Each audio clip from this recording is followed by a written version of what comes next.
Bismillah ar-Rahman ar-Rahim. Assalamu alaikum wa rahmatullahi wa barakatuh. It gives me great pleasure to welcome you to a very interesting episode of As-Safara Al-Keram, Tajweed, the art of reciting the Quran. Today, as we promised you in an earlier episode, we have a very, very special and honored guest with us. His name is Sheikh Nadi Rabi' Kishk, and he is one of the famous Qurra of our times. In fact, recently, he was sent from Egypt to the international competition of the Qurra, of the reciters of the Quran in Mecca, which is the most prestigious and the most honorable and the largest competition of its nature in the entire Islamic world. Almost 80 countries sent representatives to this competition. There were over 300 participants, and that particular year, Sheikh Nadi, alhamdulillah, achieved the highest position. He was voted the best Qari by an international team of judges, the Qari and the person with the most melodious voice. So it is indeed a great honor and a great pleasure to have the Sheikh with us today. What we're going to do is that we're going to ask the Sheikh to recite in a very beautiful voice the Tajweed for around 6 or 7 minutes, and then we're going to stop and we're going to go back and rewind and study the rulings of Tajweed in every single verse, and then we'll ask him to recite those verses again. So I ask the respected Sheikh, تفضل يا فضيلة الشيخ التجويد, to start reciting from Surah Yasin. أعوذ بالله من الشيطان الرجيم.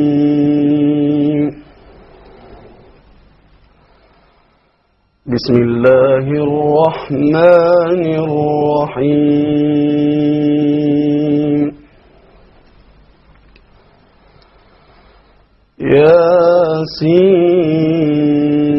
ياسين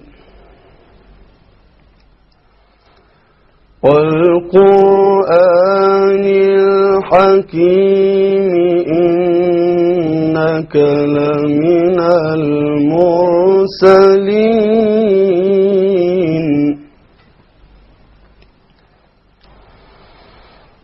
إنك لمن المرسلين على صراط مستقيم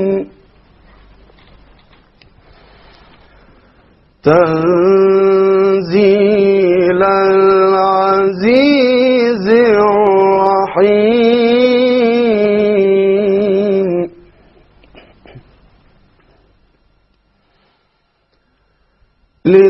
لتنذر قوما ما أنذر آباؤهم فهم غافلون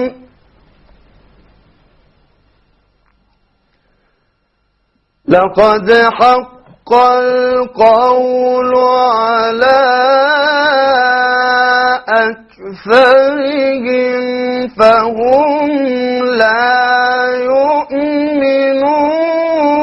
يؤمنون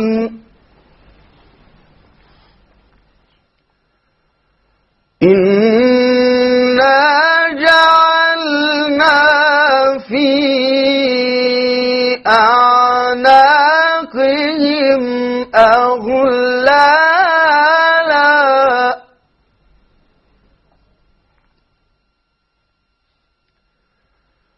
إنا جعلنا في أعناقهم أغلالا فهي إلى الأذقان فهم مقمحون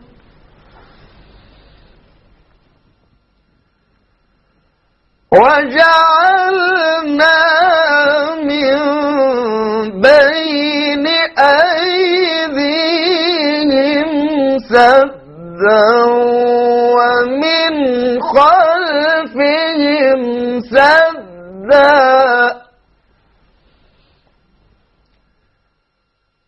ومن خلفهم سدا فأغشيناهم أغشيناهم فهم لا يبصرون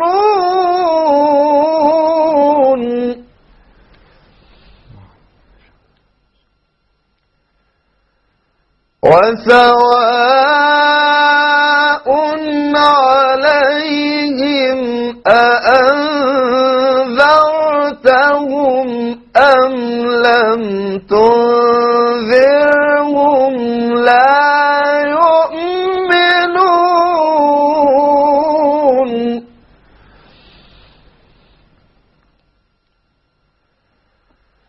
إنما تنذر من اتبع الذكر وخشي الرحمن بالغيب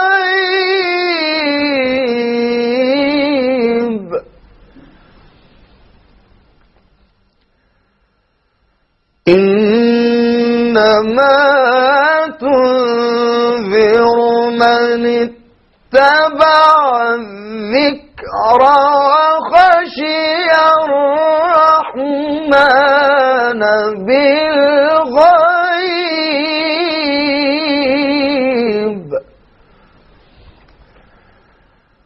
وخشي الرحمن بالغيب فبشره بمغفرة وأجر كريم صدق الله العظيم. Jazakallah khair, mashallah. That was a very beautiful recitation, as I'm sure all of you heard.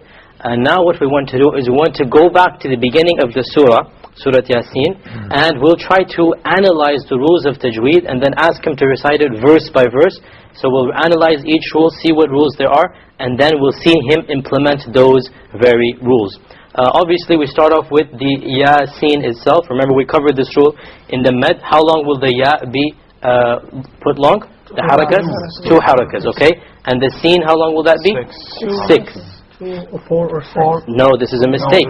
The Sin has to be 6. The Sin has to be 6. And then we have Wal Qur'anil Hakim. What type of, if the Shaykh stops here, what type of mad will that be? Al-Adid al-Sukun. So he will have an option of doing it 2, 4 or 5. So let's see what the Shaykh does. Tafadhal ya Shaykh. بسم الله الرحمن الرحيم ياسين والقرآن الحكيم. So we see he did a mad of 5 on Al-Hakim. Move on. Innaka, what type of ruling is going to be on the Noon Mushaddad? Al-Ghunna, obviously. Okay, Laminal Mursalin. Here we have a Ra, which is silent Ra, preceded by a Dhamma, so it will be heavy. Now because he chose 5 here, how much must he do over here as well? 5 as well. إنك لمن المرسلين. Okay, you see he did it 5. Yes. Over here, Ala Sirat. What type of mad is Ala over here? Natural mad, not tabi'i. Siratin, okay, the alif will be light or heavy in the sirat? Heavy, because before it is a ra, which is heavy. And then mustaqim, once again, we have to do it 5. Tfaddal. على صراط مستقيم. Okay, now we move on to Tanzil. What type of ruling will upon the Noon Sakin followed by a Za? Ikhfa. Okay, Azizir Rahim. The Ra here once again will be heavy. And then the Lam over here will be solar, so it will be dropped. Okay, Fadl ya Shaykh. تنزيل العزيز الرحيم. Okay, moving on. Litunzira, once again we'll have an ikhfa over here. Ra with a fatha will be what type? Heavy Ra. Okay, qawman, we have a tanween followed by a mim. Tanween followed by a mim. Idgham with ghunna. Okay, ma unzira. What type of mad is this? A separated mad munfasil. So he has an option once again of 2, 4, 5. Let's see what the Shaykh will do. Unzira aba'uhum. What type of mad is over here? Connected. Connected mad with muttasil, so he has to make it long. Mim sakin followed by a fa. is Izhar Will be Idhar Shafawi, so the meme will be clear. Fahum Ghafilun. Once again, meme second followed by a ghain, so it will be Idhar, and then the Ghafilun must be how long again? 5, because he already did it before 5. Fadal ya Shaykh. لتنذر قوما ما أنذر آباؤهم فهم غافلون. Okay, we move on to لقد. We have a silent dal. A dal is a letter of qalqala. Exactly. حق القول على أكثرهم. We have another type of mad here. Separated. How did he do the separated mad over here? 5. He did it 5. So once again he'll have to do it 5 over here. أكثرهم silent meme will be clarity, clear, because you have a fahum. Once again will be إظهار. لا يؤمنون. Once again I'll do it 5. تفضل. لقد حق القول على أكثرهم فهم لا يؤمنون. Okay, we forgot the ra in أكثرهم will be light. Okay. Inna ja'alna. Inna noon, we've done it many times. We'll have a gunna on it. Now ja'alna, we have to be very careful. The lam must be clearly pronounced, because lam and noon have similar makharij, right? So many times it's eaten up. Fi a'naqihim. Once again we have the mad which is separated, so we know he's going to do it 5. A'naqihim is mad tabi'i, natural mad. Meme sakin followed by a hamza will be Izhar Shafawi. Aghlalan. Okay, what is going to happen here? Ikhfa, because it's followed by a fa. Okay, فهي إلى الأذقان. Okay, the alif here is going to be light or heavy? Heavy, because it's preceded by a qaf. Fahum, silent meme followed by another meme. Idgham Shafawi. Fahum, so he'll have to do also, what type of, he'll have to do gunna. And then a silent qaf will be qalqala. Okay, follow this. إنا جعلنا في أعناقهم أغلالا فهي إلى الأذقان فهم مقمحون. Okay, we saw him apply all of those rules here.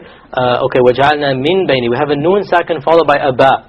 What happens? We change it into a meme iqlab. أيديهم will be once again clear. Saddan. We have a tanween followed by a waw. Idgham with gunna. Okay, we have a silent meme in min khalfihim. Idhar. Okay, khalfihim once again it will be idhar on the meme. Saddan will be once again ikhfa. فأغشيناهم once again will be over here. Idhar shafawi. فهم once again idhar لا يبصرون. تفضل يا شيخ.